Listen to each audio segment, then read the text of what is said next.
Hello friends, and welcome back to another virtual story time with Miss Liz.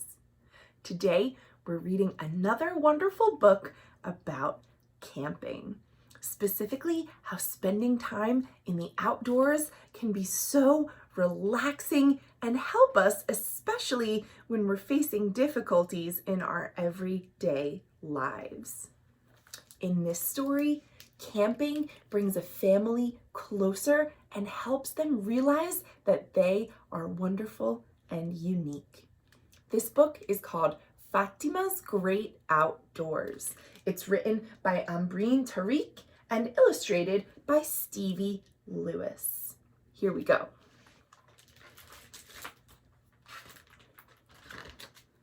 Fatima's Great Outdoors by Ambreen Tariq, illustrated by Stevie Lewis.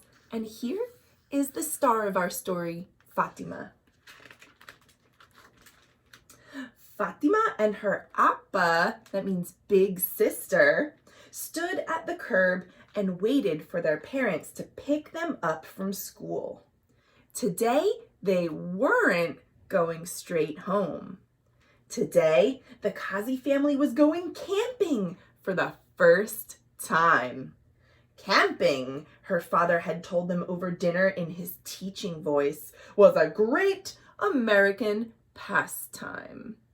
And for those of you who have been camping, you know that living in the outdoors can be very different than how we usually spend our time at home. The camping trip felt like Fatima's reward after a long, hard week. On Monday, some kids wrinkled their noses at her lunch. On Tuesday, someone in class laughed and told her it's pronounced fractions, not fractions. On Wednesday, a boy pulled on her long braid in the hallway. And on Thursday, she didn't do so well on her math quiz. See, she got a C-. That is a below average grade. Oops. Now, some of these things can happen to any of us. Maybe we don't do so well on something important like a test or a project. Maybe somebody is teasing us and picking on us. But some of these things are happening because of Fatima's differences. The kids at school think her lunch is weird and it causes them to wrinkle their noses at it. Someone thinks that the way she speaks, her accent from India, is weird and teases her for that. These things are happening because people perceive Fatima as different, and that causes them to be unkind. It's important to remember that even when people are different from us, and maybe there are things about them that we don't understand, it's important to be kind and respectful. After all, that's how we would like to be treated, right? Fatima smiled when her parents pulled up. The sisters piled into the car, squeezing in between pillows and blankets and a big cardboard box filled with cooking supplies. "Wow, this is a lot of stuff," Fatima yelled. "Are we moving to the forest?" For those of you who have gone camping before, you might have noticed that even if you're just away for a few short days, you need a lot of supplies to be comfortable and have everything that you need. Mama asked the girls in Urdu, that is a language spoken in India, if they were excited as she reached back to hand them warm, homemade samosas. Samosas are a pastry that have a yummy filling inside. The girls nodded vigorously with jack-o'-lantern smiles. Mama's samosas always tasted extra delicious on road trips. "How about some Ghane?" Papa asked. Mohammed Rafi's voice rose from the car speakers and Bollywood songs spilled out from the windows. Fatima's cares melted away as they all sang in Hindi, which is another language widely spoken in India. I love this book because we're learning so much about the Kazi family's culture and what they enjoy, how they speak, the music they like, the foods that make them happy. I think it's good to be able to learn these things through books. Appa shouted over the music and announced to the whole car how well she had done on her math homework. Appa's teacher even asked her to come to the front of the class and solve a hard problem on the board that most of the other kids had gotten wrong. "Shabash," Papa said with pride. Fatima slumped in her seat and ate a samosa as Appa went on and on about school.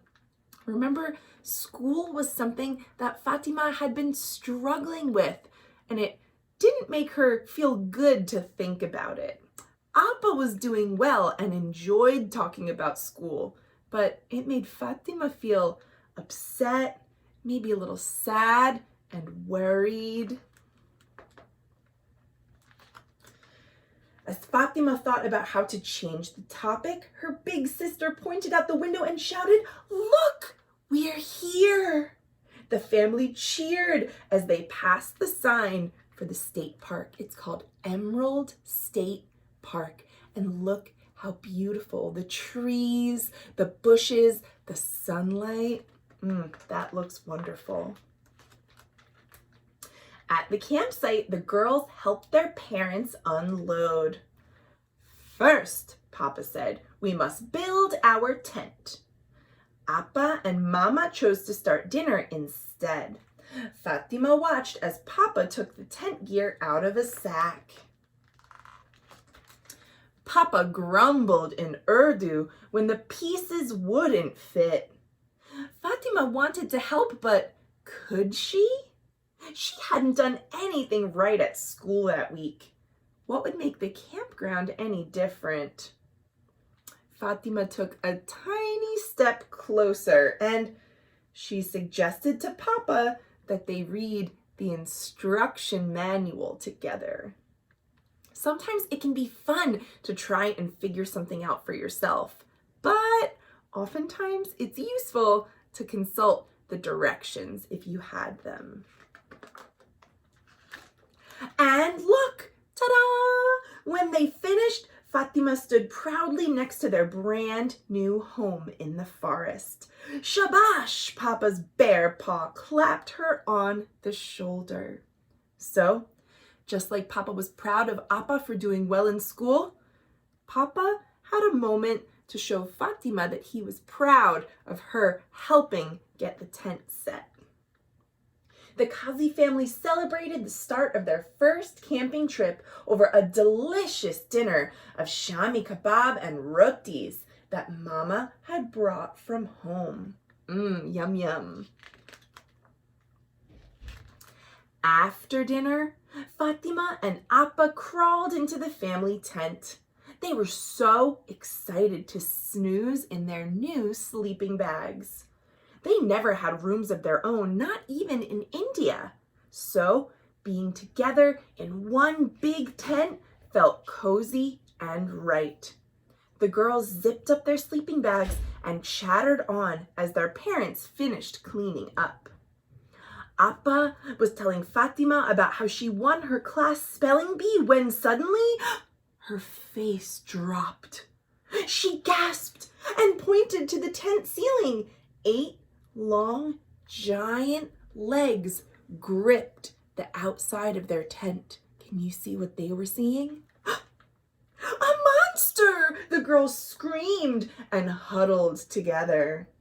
They cried out for Mama. She was fearless and would know what to do. When they lived in India, Mama would catch the lizards and throw them out without flinching. That's why she had that funny finger, Appa said. She had been getting rid of a scorpion from her house when it stung her. Ouch! The monster moved across the roof and the girls screamed again. Ah! What's going on? Mama shouted over the sound of dishes being washed. The Kazis didn't use paper plates because they were too expensive. Mama, don't open the tent, Appa yelled. There's a giant poisonous spider monster outside. Oh, don't be silly. It's tiny, Mama replied impatiently. Now go brush your teeth before bed. Mama held the tent door flaps on the count of 3 and the girls ran out. Zoom! They followed the same precautions coming back inside. 1, 2, 3. They zoomed into their sleeping bags in a single fluid motion. Now, from inside the tent, if you look up, you see the shadow of the spider looks so big. But when you're outside the tent, you look for the spider and see, oh, it's not that big at all. It's a trick of the light. Let's see if they come to terms with that soon. That night, Fatima had a hard time falling asleep. Crickets chirped and wind blew against the tent. She flinched every time a twig snapped.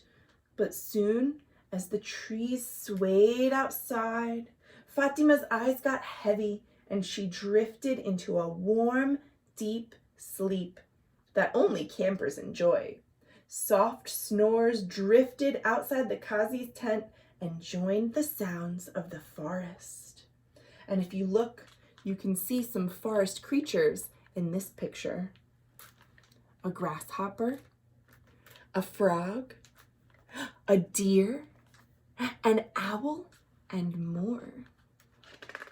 And oh, don't forget the tiny spider sitting on top of the tent. The next morning, Fatima woke up to the smell of anda and roti cooking in ghee. Papa was waiting for her to make bacon for breakfast over a roaring fire. They had even made a special trip to the halal butcher shop for the beef kind of bacon because they don't eat pork. Baher ajo, Papa called for them to come outside, and the sisters crept out slowly. Mama pointed at the top of the tent between chuckles. Go look at your big monster, she said. There it is. A harmless little daddy longlegs sat quietly between beads of morning dew. It had been guarding them from mosquitoes all night. The girls laughed and laughed. Mama and Papa laughed too. Fatima was pretty sure the spider joined in as well. Let's start the campfire so we can make this smoky bacon you've been so excited about, Fatima, Papa said. But 20 minutes later, there still was no campfire. Papa grumbled under his breath in Urdu. The fire wouldn't catch. Fatima looked around at the other families' campsites and they all had roaring fires. Why couldn't theirs look like that? Why did Fatima's family always have to be so different? She pouted and kicked rocks. See, there's a roaring fire here and there, but not at the Kazi's campsite. Papa kept spraying lighter fluid on the logs. The fire would scream for a second and then it would be gone. Mama came over to see what all the fuss was about. She shook her head and clicked her teeth in disapproval, the way Fatima's aunties did. That's not how you start a fire. Let me show you, she said. A fire, like strength, takes patience to build. So she made the girls gather twigs and dry leaves for kindling and then bigger sticks for tinder. See, for a fire, you start with smaller things and work your way up to the big stuff. Unlike Papa, who grew up in big cities in India, Mama came from a small town where they had to use a wood-burning stove outside to make chai when they ran out of gas for the inside stove. Fatima remembered visiting her nanny's house and helping one morning. Mama showed Fatima how to use a long metal pipe to breathe oxygen into the fire. That's how it comes alive, she had said. Fatima remembered when it was her turn, she'd blow a giant puff of air into the fire. But no one told her not to inhale right after. She got a mouthful of smoke and started coughing. Her cousins had howled with laughter at the city girl. Well, now you know, Mama had said to Fatima as she rubbed her back as she coughed.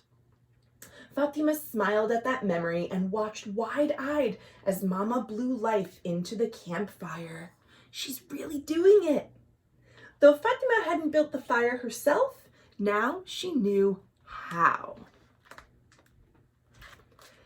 As the Kazi family packed up, Fatima's heart felt heavy. I don't want to go home. Home meant no laughing around the campfire or telling funny stories from India. No more hiking, no more playing in the water.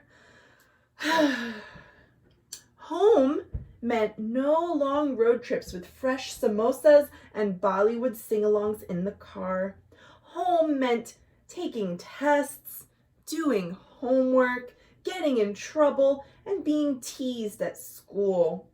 Home meant Mama and Papa would be tired again from working long hours and 2 jobs each. You can see how much this family really needed that camping trip to relax and take some time away from their lives, which were busy and stressful. Fatima looked at the tall trees and the big blue sky and the imprints in the dirt where their tent used to stand. Being outdoors reminded her of how she used to feel in India. She had fun. She didn't feel sad or scared, and she loved how adventure was around every corner. At the campground, Fatima felt like a superhero, but now she had to leave it all behind. Appa rubbed Fatima's back and said, "Don't worry, we'll be back soon. Remember, you can share this at show and tell." Maybe some of you have done show and tell before at school or somewhere else. That's where everyone has a turn to share or show something important to them. And guess what? Fatima returned to school with stories of the great outdoors. Guess what? She asked her classmates. I am a superhero. I have lots of superpowers. I can build fires and tents, and I'm not afraid of spider monsters. Fatima beamed as she thought about what the Kazi family's next camping adventure would hold. And as she spoke to her class, they were all very interested in what she had to say. In this respect, she was not so different after all. And here we see an image of the Kazi family taking photos out in the wilderness, and we see another group of people holding a sign that says "Brown People Camping." It's important to acknowledge that the outdoors belongs to everybody, no matter who they are and where they come from. There is space in nature for all of us. And that, my friends, is the end. I hope you enjoyed this quite long story about Fatima's great outdoors. I hope it has you excited to spend some time in nature and also reminds you to celebrate people for their differences, not to make them feel different or tease them, but to acknowledge that we all have special and unique things to share with the world. Thank you all for reading with me yet again, and I'll see you soon for more great books. Thanks for watching.